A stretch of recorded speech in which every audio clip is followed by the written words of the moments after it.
A Montreal Canadiens prospect has been placed on the trade boards. We'll tell you who it is and why it makes sense for the Canadiens to deal him this summer. And we'll get into that today on Locked On Canadiens.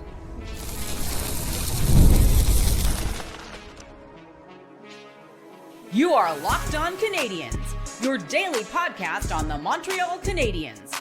Part of the Locked On Podcast Network, your team every day.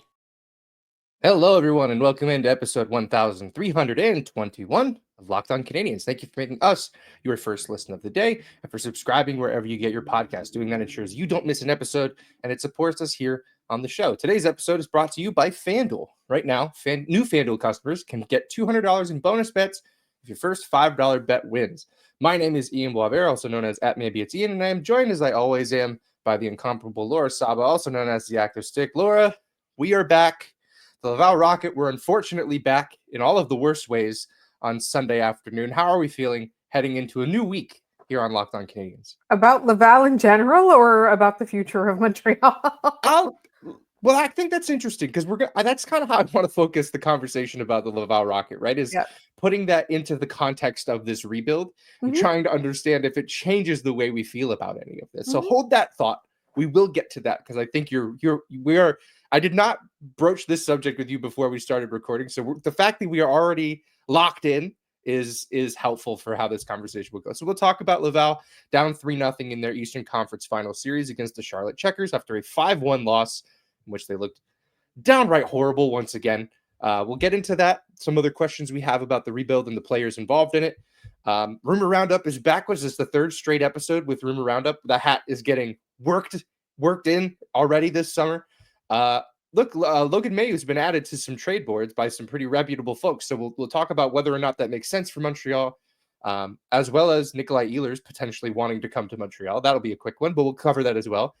And based on a listener question and sort of one of the things we want to do this summer, we're going to raid the New York Rangers. We're trying to raid teams and find players that we think could help the Montreal Canadiens in their ultimate goal of winning the Stanley Cup. And today's stop is the New York Rangers, who we're in a bit of turmoil this season, and we'll figure out if there's some meat to be picked off the carcass there in Manhattan. But let's start in Charlotte, where Laval played on Sunday afternoon, a 5-1 loss. Another game where it just felt like they were never in it, huh? It just felt like they gave up that first goal, and they all just kind of said, well, we'll get them next year. It very much felt like that. I think in the difference between the first two games and this game is the first two games, it looked like they didn't know what to do. In this game, it felt like they've already given up. Yeah. Right? That was really the difference. It feels like they don't have the answers, but the what's worrisome to me is that they're not searching for it. Now, obviously, these are just players, right? Nobody wants to lose. I think they've just kind of got it into their heads that they can't beat this team and they can't play that the way that they play, right? And remember, we were talking in our last episode about how Laval has a specific way they want to play, and they feel like they've had to change that because of how Charlotte plays. And what's getting lost in that is that they simply do not know how to play that game. So they're not imposing their own game on the opponent. So, we talked about killer instinct and stuff over the course of this season, even over the course of last year. This is it's early in their rebuild, right? Like the Montreal Canadiens made the playoffs this year, but that doesn't mean that they're all that far in a rebuild, right? I don't know if they have a 5-year plan. They've never stated like a number of years, right? But if you're looking at the rebuild right now, we are in year 3. And so at this point, playoffs should be happening, but you're not expecting them to be juggernauts. And we've seen other teams that have gotten there faster. I don't necessarily think that this is, a cause to panic or anything like that. But if I'm the Montreal Canadiens, I'm looking at all of these players and I'm seeing that all of them are struggling to come up with an answer. And I'm thinking, again, that this is something to do with a maturity level as opposed to a lack of talent, because we've seen over the course of the regular season, there's some incredible talent on this team with Sean Farrell, even with Logan Mailloux. He hasn't had a great series, really, really not, but we've seen that tantalizing, the speed and the skill there, the hands. With Joshua Roy, we talked a lot about inconsistency, but we've seen the height of what he can do. Started off well in this game, but I don't think at the end of the game you can say that you were really happy with anyone's effort, because even the players that we were praising after the 2 losses on Wednesday and Thursday, they didn't come through this time around. That's what I felt. And the fact that the Laval Rocket, they couldn't get anything together. It felt like they couldn't get anything together. They couldn't work around the poor officiating. They couldn't get around the dirty play, right? Like, you want to be the team that in those moments you overcome those challenges and you manage to put together an effort anyway. So that's what I felt in this game. Yeah, I think I want to key in on the officiating before I go through some questions that I have sort of on the macro sense of this hockey team and how they fit in with the Canadiens rebuild. The officiating, bad. It's been bad. It has gotten to a point where I cannot say that the Laval Rocket have earned the benefit of the doubt. And the reason I say that is something I harped on last week when we watched those first 2 games. 1 for 12 on the power play in the first 2 games. If you wanted to make Charlotte stop doing the things they were doing, stop, taking unnecessary runs and taking stupid penalties on Laval just to take their pound of flesh, burning them on those power plays in the first 2 games, we're talking about a different series. Because, after those first 2 games, Charlotte kind of went, we can do whatever we want. Yes, we're going to get penalized for some things. A lot of things we're not. And we're outscoring your power play while we're shorthanded. They were 2-1. Now it's tied, I believe, because the Laval goal in Game 3 was a power play goal. But that, to me, sunk the series. The second you allowed them to run around like that and not penalize them with power play goals or any kind of offense, really, and they scored on your power plays, you've given them an incentive to continue to do the things that they were doing. So I know a lot of people will blame the officiating because it's been bad. The Laval Rocket need to be held accountable for the way that unfolded, because they had 12 power plays in the first 2 games, scored once and got scored on twice. It's just not good enough. I guess, we kind of talked about that this doesn't really change the way we see the rebuild.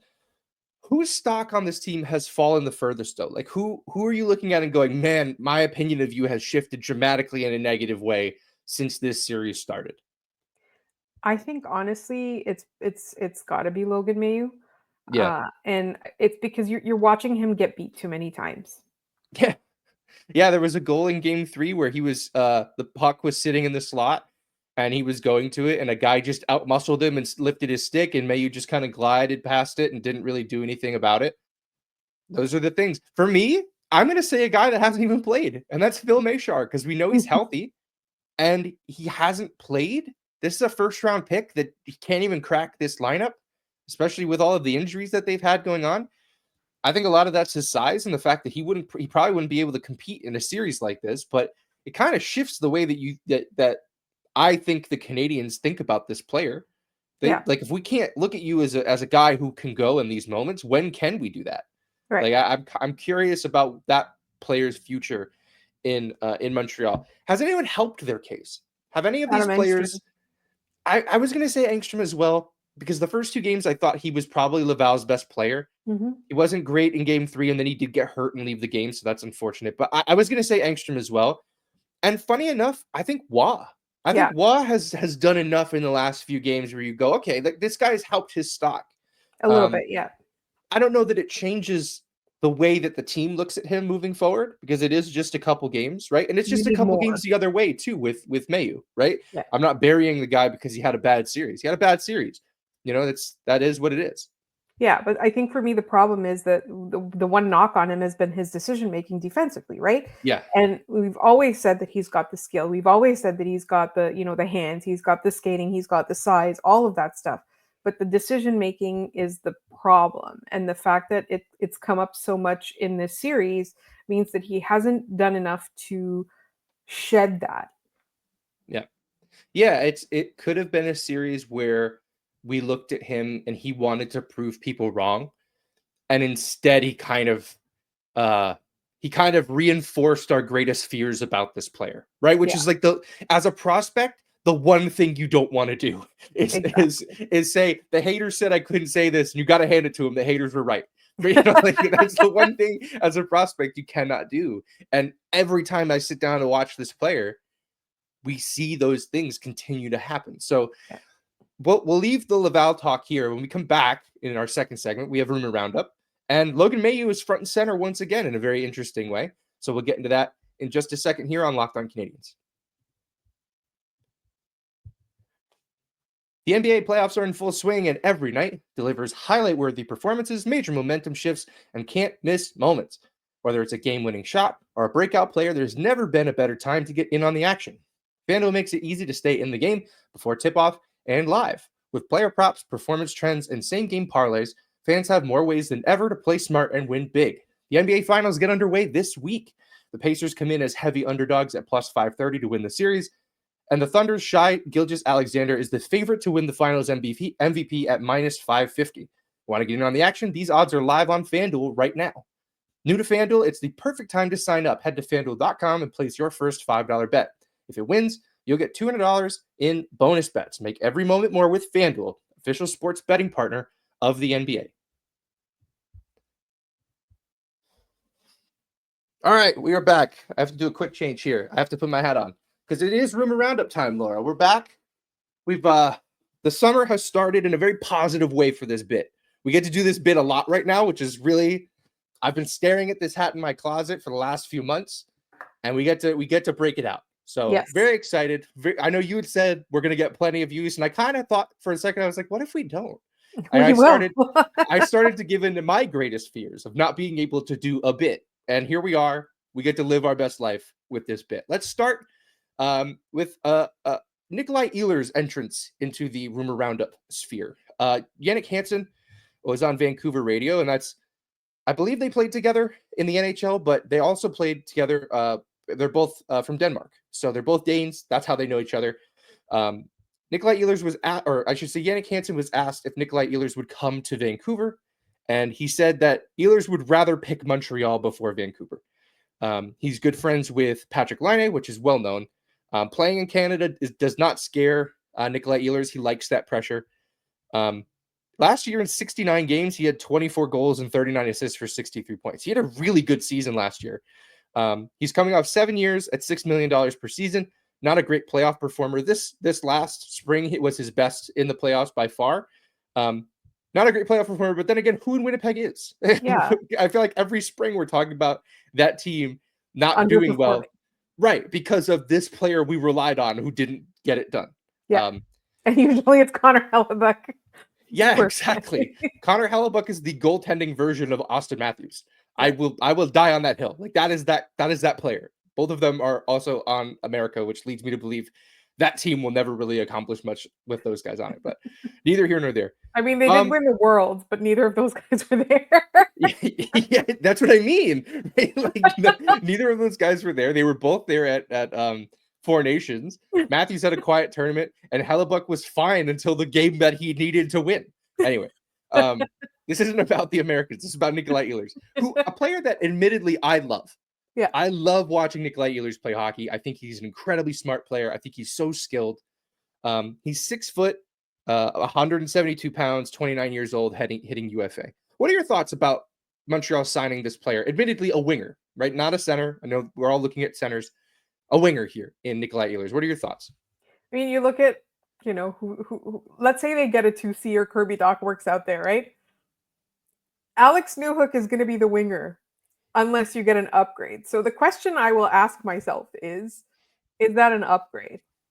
Over Alex Newhook? Yeah. Yeah, I'd say so. I don't think he has the speed. Are they on the same wing? Are they next year Laine is going to be there, right? Like that's what you have to expect for next season. But I see what you mean in looking beyond this. Yeah. And Laine is a good point of focus here, because that's one of the things that Jannik Hansen pointed out on that radio show, is that he's good friends with Patrik Laine. To which I say, why would he come to Montreal then? Patrik Laine is going into his last year as a Montreal Canadian. Why don't you talk to Patty and say, hey, I'm going to sign somewhere. You want to come hang out afterwards? Like that makes more sense to me. Absolutely. Like that's where I think it goes. I again, you never know. Like something could happen this upcoming year that will make the Canadiens and Patrik Laine want to extend. Maybe. But I don't know that I don't think that that's something that we can rely on. I would say that's very unlikely. given just the season that he had and what the Canadiens are going to be trying to do at the end of that contract. I remember, that's my guy. I love that guy. I find it very unlikely that he stays beyond this season. But let's get back to Ehlers here. Ehlers to me screams Carolina Hurricane. I feel like he and Laine could both go to Carolina next, year after year. And then they can get some scoring. And then they can get some, like, that to me makes the most sense. So if that would happen, would not surprise me at all. Let's do the yeehaws here because we have to move on to another section of Rumor Roundup. Excitement, fun of this. Where are your yeehaws? 5 out of 5. Yeah, I think it's cool. Ehlers is a really great player. I really like this realism. And he's very cerebral. Like, that's like, he's a Marty player. He's a Kent Hughes player. Marty would love coaching this guy. No question. Where are you at realism here, though? Like, how realistic is this signing? 2. Yeah, 2. I could even give it a 1, honestly. I could take it or leave it at this point. All right, let's move on to Chris Johnston's trade board on The Athletic. He has 2 Canadiens assets on that trade board. He has the Canadiens' first-round pick at ranked 8th on the trade board. He says the Habs may want to move it for immediate help. He names a center, obviously, as something that would be ideal for Montreal. And then, interestingly enough, Logan Mailloux is listed 19th out of 20th on the trade board. And I say it's interesting because he is the only prospect on the list. Everybody else is an established NHL player. And then you have this guy, Logan Mailloux, who's played a handful of games at the NHL level all of this season. That stint did not go well for that player at all. It was kind of mean to Mailloux to have him playing in the NHL. I actually saw his first NHL goal live. It was on the island against the Islanders in that game where the shootout went 100 rounds. What he had to say on Mailloux was, while he's certainly not a player Montreal has to move, the belief is he could be had in the right deal. Does that not sound like Kent Hughes when what Kent Hughes says about every player he ends up trading? Yeah. I wrote down Sherratt, Toffoli, Lehkonen. Those are all things that he said about those players before ultimately trading them. Yes. So for me, I think it's the fact that Chris Johnston is very, very plugged in, right? And whenever we talk about these rumors, like, we will cite the source, and the more established an insider somebody is, the more realistic I think the information is. Either Chris Johnston got it from someone who inquired about Mailloux and was told, if you give me the right return, I could make him available. Yep. Or I don't think that necessarily, Kent Hughes is out there shopping him or anything like that. I just think that questions have been asked, and then everybody now knows that if you have the right return, he's up. He can be traded, and that, quite frankly, we talked about this a couple weeks ago, and everyone said that the Canadiens would never trade him, and I don't think that's true. No, there are very few untouchables on this roster. He's not one of them. I just think, it's funny. All we were just saying in the first segment about Logan Mailloux would insist that, there's some truth to this, in the sense that I think the Canadiens might look at him and say that he's not going to be part of our long-term plans. Mm-hmm. Because, this is his second pro season. He's had 2 pro years in the AHL.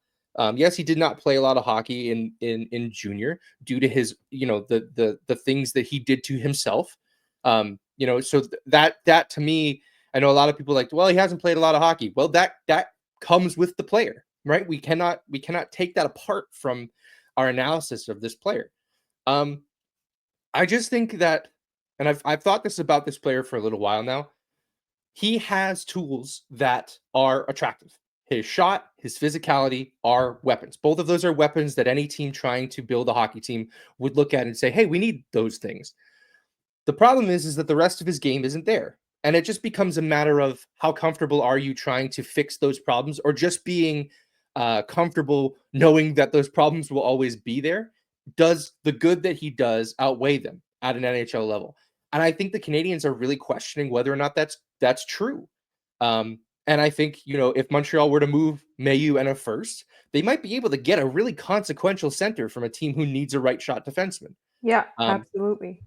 So entertainment-wise, the first and the Mailloux being on this list, where are you at? For me, it's your cooking, right? So again, this is like a 4. It's realistic enough that it could be happening as we speak.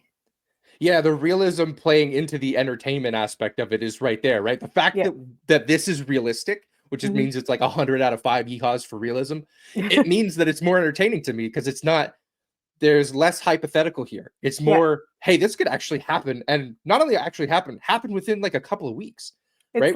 We're a month away from the draft. Yeah. It's less like, to me, it's less the Canadiens would never get this player or can't afford this player or that player would never want to come here. It's less of that kind of rumor and it's more they could literally be talking to other GMs about this as we speak. Yeah, absolutely. Yeah. All right. Let's leave Rumour Roundup there. I'm sure we will see them again very soon. This hat will be back on my head before we know it. So we'll leave Rumour Roundup there. When we come back, let's make up some rumors. We're going to raid the New York Rangers due to some listener requests that we've had. Try to find some players who could help the Montreal Canadiens right now. And we'll get into that in just a minute.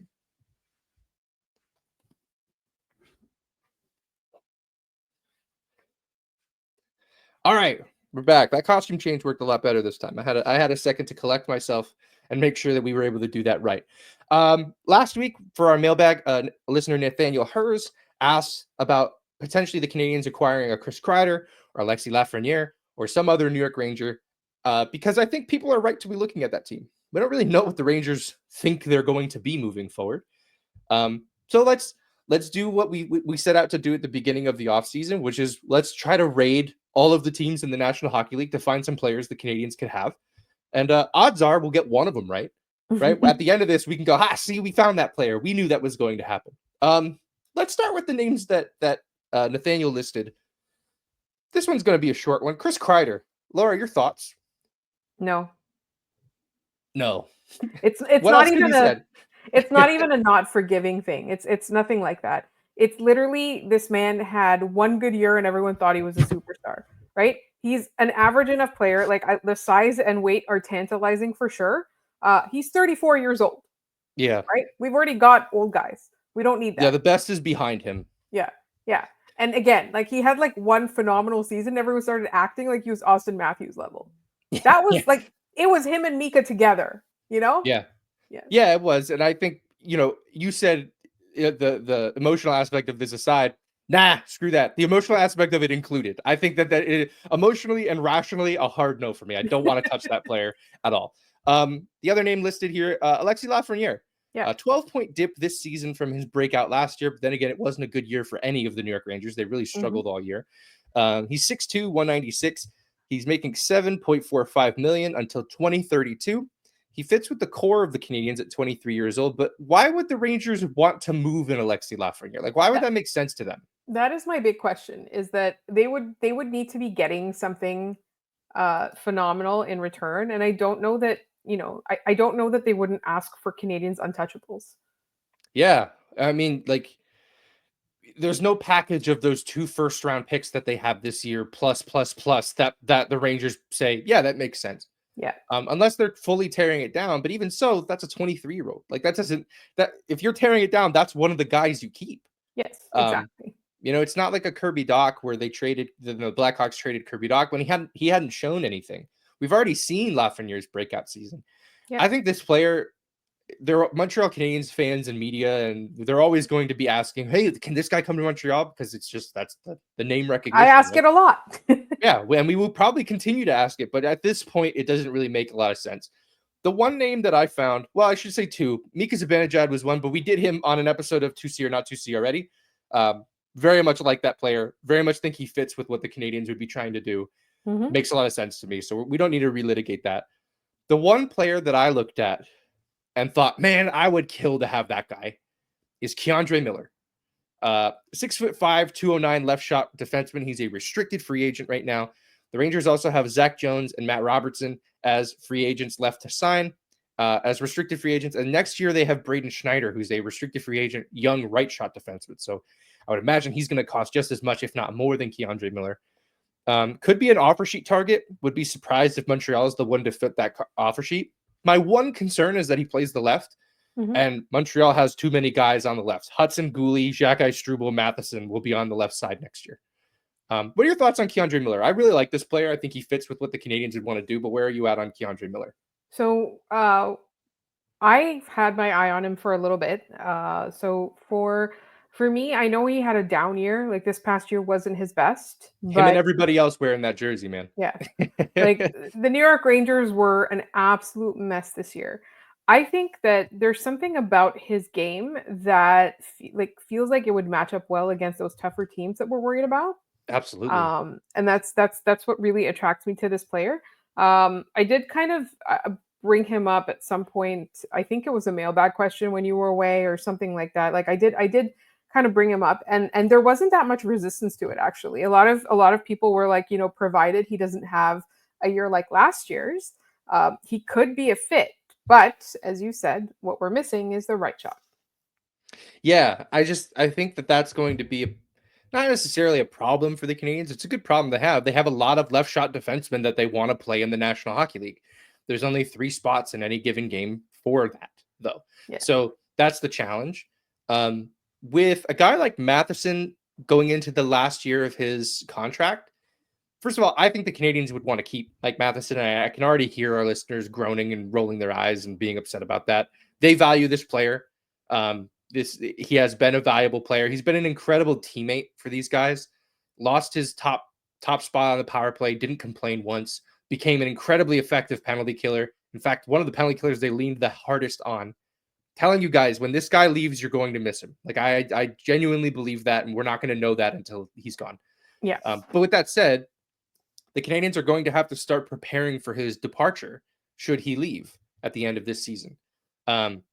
Miller is a guy who could step in and start filling some of that role now. And maybe they can find another home for Mike Matheson right now. I'm doubtful that they want to do that, but that would be one way of kind of facilitating that sort of transition and easing the logjam on the left side. Yeah. I'm wondering what their hunger is to do that. That's a lot of work to eventually reinvent your left side of your defense in one offseason. It's challenging, but maybe for the right player, they would do that. Is Keandre Miller the right player, though? That's the question. Yeah. Was there anybody else on the New York Rangers that you would say, hey, we should absolutely steal this guy? Can we get Adam Fox? Is my question. I think, and maybe this is silly, I think with Lane Hudson, Adam Fox would become duplicative. You can't have all of the same kind of defenseman.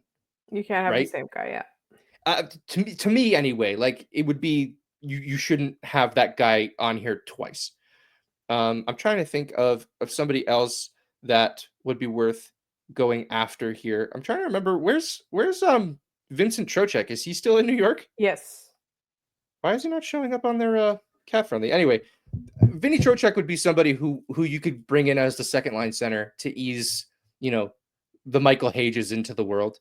That's an effective NHL center. He's got good scoring. Again, you could look at the numbers from this last season, be like, oh, he had a bad year. Everybody on that team did. I wouldn't. It's like when you look at, Alex Carrier is a great example of this, because I remember on actually I'm wearing the shirt, a Game Over post game thread. I asked, is there anybody on the Preds that the Canadiens should try to, pick off the carcass while they're bad? And I named Alex Carrier before that had happened. And people said, his numbers are bad. He's like, yeah, he's playing on the Predators, you guys. Like, of course they're going to be bad. You're not going to find a guy with good numbers on a team as bad as that. And sure enough, Alex Carrier comes to Montreal, a better team than Nashville, and does really well. I think that's one thing we have to prepare ourselves for, is that if we pick a guy off of a team like that, or if like an Anaheim or a Chicago or a Nashville again, the numbers from last year are going to be bad. Like everyone, Jonathan Marchessault, I don't think he's going to be a fit in Montreal this year, but people are like, his numbers were not as great. Yeah, he played on a team that historically could not score goals. We need to take that into account when we're analyzing the players that Montreal may or may not add. All right, let's hit our trivia and then head out of here, huh? So I have to tell people how dumb I am, Laura. That's how this is going to start. So Friday's question was about Guy Carbonneau, because I was doing some research on Justin Carbonneau, and I erroneously said that they are related. And listener, let's see, who was this? James Snedden had told me that's not true at all. So thank you, James, for making me eat crow, because I needed to there. So thank you for telling me that I got that wrong. But anyway, the question was about Guy Carbonneau. A third-round pick in 1979, Carbonneau played 1,318 NHL games. Only 4 players from that draft played more. Who are they? The answers were Dale Hunter, Mike Gartner, Ray Bourque, and Mark Messier. Some very, very good guys to be in competition with for the most games played in a draft class. So that was answered correctly by Joe Segreto and David Waddy. So thanks for playing along this time. All right, today's question. We were talking about K'Andre Miller. K'Andre Miller went 22nd overall to the Rangers in 2018. Montreal probably didn't have a shot at him since they picked third, who was Kotkaniemi, and didn't pick again until 35. Who did Montreal end up taking at 35th overall in the 2018 NHL entry draft? If you have the answer, put it in the comments down below. Let us know how smart you are.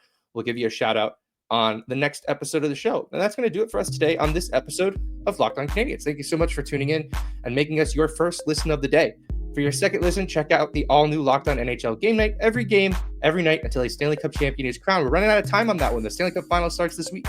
Get local analysis on a national scale. Find NHL Game Night on Locked On NHL on YouTube or wherever you listen to podcasts. We're also available on Amazon Fire TV on your free Fire TV channels app.